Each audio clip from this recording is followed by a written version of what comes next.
Saudara-saudari terkasih dalam Kristus, hari ini Jumat 6 Desember 2024 dalam pekan pertama Advent tahun C. Bacaan dibawakan oleh Felicia Devina, Mazmur dilantunkan oleh Lucia Andri, dan renungan ditulis oleh Robertus Suparjo. Selamat menekuni Sabda Allah. Mari kita semakin mengasihi, semakin peduli, semakin bersaksi.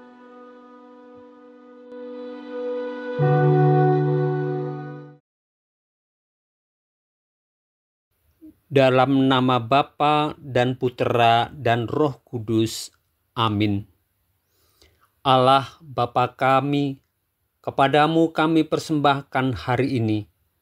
Kami unjukkan semua doa, pikiran, perkataan, tindakan maupun suka duka kami hari ini ke dalam kesatuan dengan Putramu Yesus Kristus yang senantiasa mempersembahkan dirinya dalam Ekaristi bagi keselamatan dunia.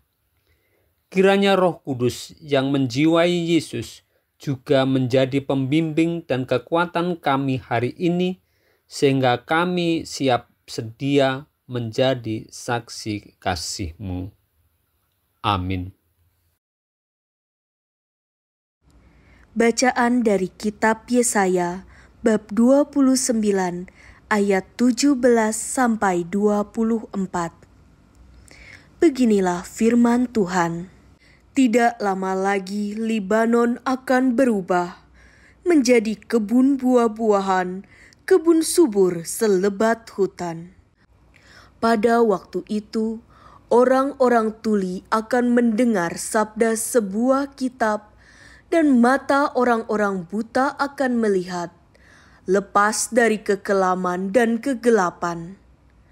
Orang-orang sengsara akan bersukaria di dalam Tuhan, dan orang-orang miskin di antara manusia akan bersorak-sorai di dalam Yang Maha Kudus Allah Israel. Sebab orang yang gagah sombong akan lenyap, dan orang pencemooh akan habis.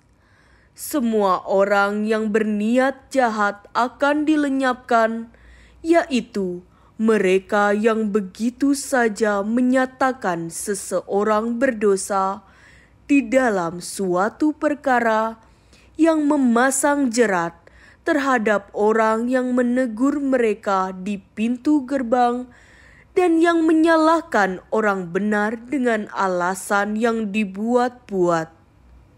Sebab itu beginilah firman Tuhan, Allah keturunan Yakub yang telah membebaskan Abraham. Mulai sekarang Yakub takkan lagi mendapat malu, dan mukanya tidak lagi pucat. Sebab keturunan Yakub akan melihat karya tanganku di tengah-tengah mereka, dan mereka akan menguduskan namaku. Mereka akan menguduskan yang kudus Allah, dan mereka akan gentar kepada Allah Israel.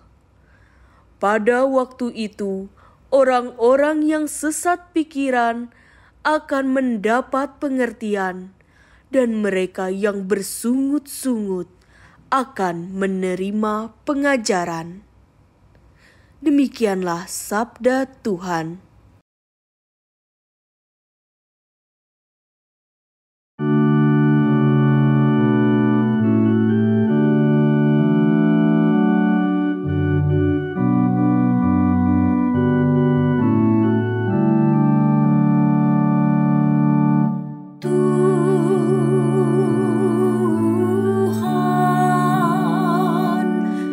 Adalah terang dan keselamatanku. Tuhan adalah terang dan keselamatanku. Kepada siapa aku harus takut? Tuhan adalah benteng hidupku. terhadap siapakah aku harus gentar? Tuhan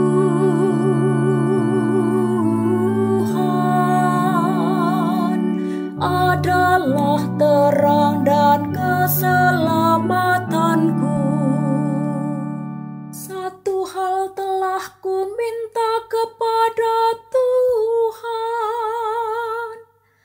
satu inilah yang ku ingini, diam di rumah Tuhan seumur hidupku, menyaksikan kemurahan Tuhan dan menikmati bait-Nya. Tuhan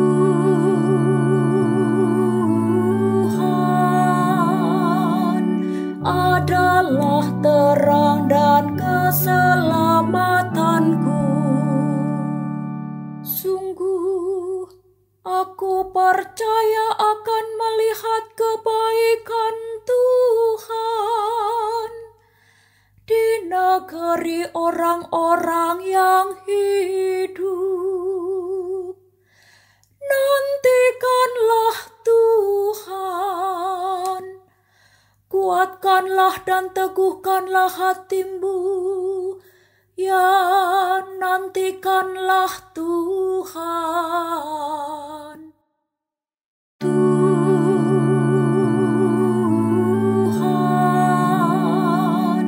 adalah terang dan keselamatanku.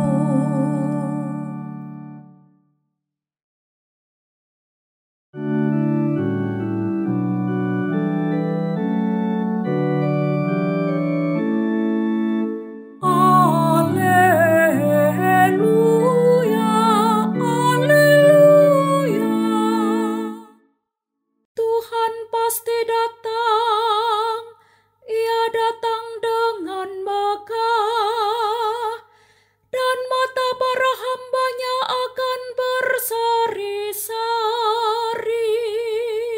Haleluya, haleluya.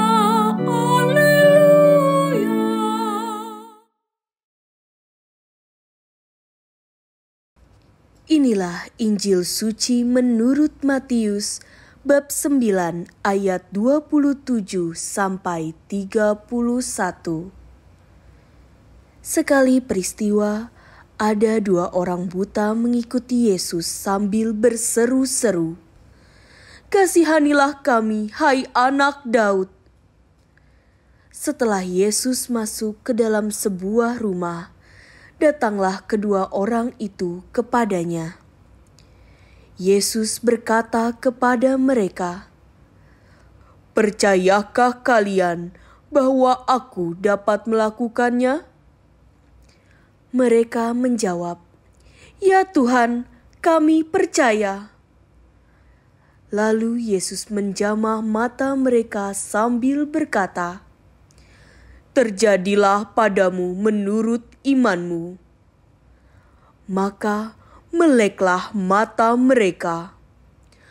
Lalu dengan tegas Yesus berpesan kepada mereka, "Jagalah, jangan seorang pun mengetahui hal ini." Tetapi mereka keluar dengan memasyurkan Yesus ke seluruh daerah itu. Demikianlah sabda Tuhan.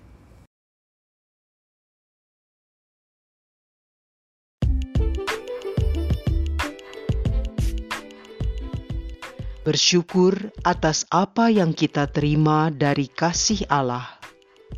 Renungan dibawakan oleh Robertus Suparjo.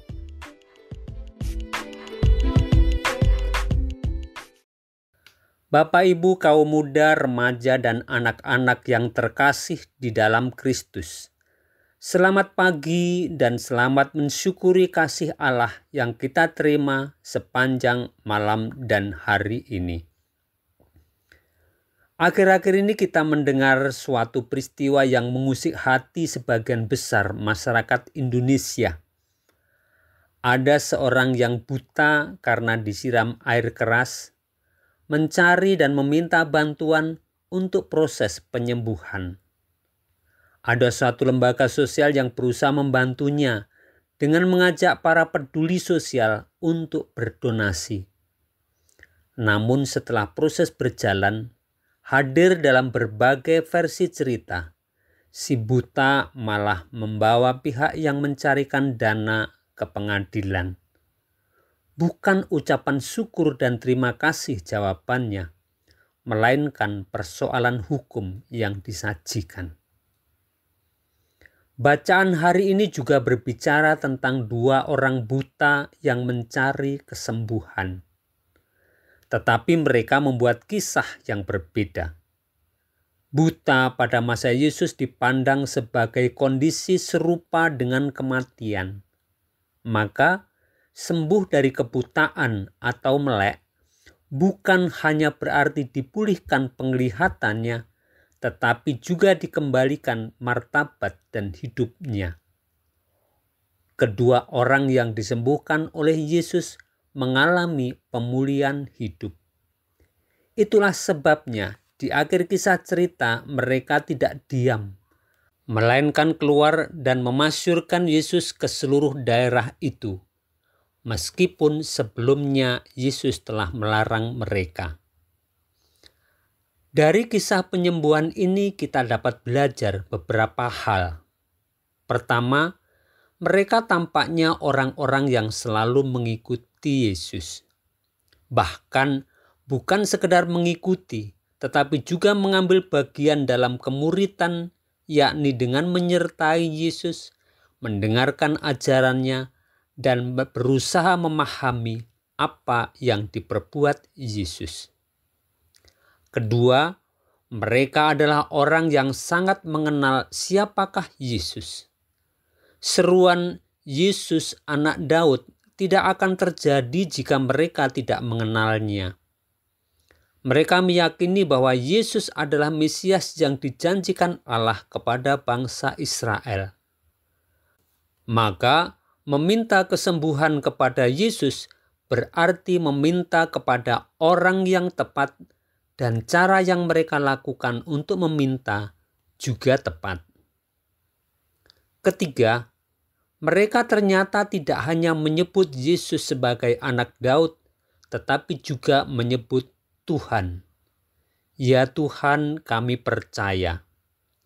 Ini menunjukkan pengenalan mereka kepada Yesus, bukan sekedar Yesus sebagai pembuat mujizat atau nabi, tetapi juga sebagai yang memiliki kuasa menyembuhkan. Oleh karena itu, mereka mempercayainya bahwa Yesus mau dan mampu memberikan kesembuhan kepada mereka dari kebutaannya. Keempat, setelah mereka disembuhkan, mereka mengungkapkan rasa syukur dengan keluar dan memasyurkan dia ke seluruh daerah itu. Padahal mereka sudah dilarang Yesus supaya apa yang dilakukan tidak diketahui oleh orang lain. Syukur diungkapkan dengan bercerita kepada orang lain sehingga orang lain tahu apa yang telah Yesus lakukan kepada mereka berdua. Kedua orang buta itu memberi teladan iman kepada kita. Mereka mampu merasakan kehadiran Kristus meski mereka tidak dapat melihat, dan mereka langsung mengambil kesempatan untuk menjumpainya dan memohon kesembuhan. Semoga hati kita terbuka terhadap kehadiran Kristus dan segera menghampirinya untuk memperoleh sentuhan kasih dan memperoleh pembebasan dari pergulatan hidup kita, mengalami Allah sebagai terang dan keselamatan kita. Semoga berkat Allah selalu menyertai kita semua. Marilah berdoa. Tuhan Yesus Kristus, kadangkala kami mengalami seperti kedua orang buta itu. Kami tidak mampu melihat apa yang terjadi di sekitar kami. Namun kami percaya, jika kami selalu dekat denganmu dan mengimanimu, maka mata kami akan Kau buka. Semoga kami senantiasa mampu terbuka terhadap kehadiran-Mu, menyapamu, dan dengan penuh iman dapat membuka mata dan hati kami, sehingga Engkau dapat mencurahkan rahmat dan kasih-Mu di dalam hidup kami. Sebab Engkaulah Tuhan dan Penyelamat kami, kini dan sepanjang segala masa. Amin. Dalam nama Bapa dan Putera dan Roh Kudus. Amin.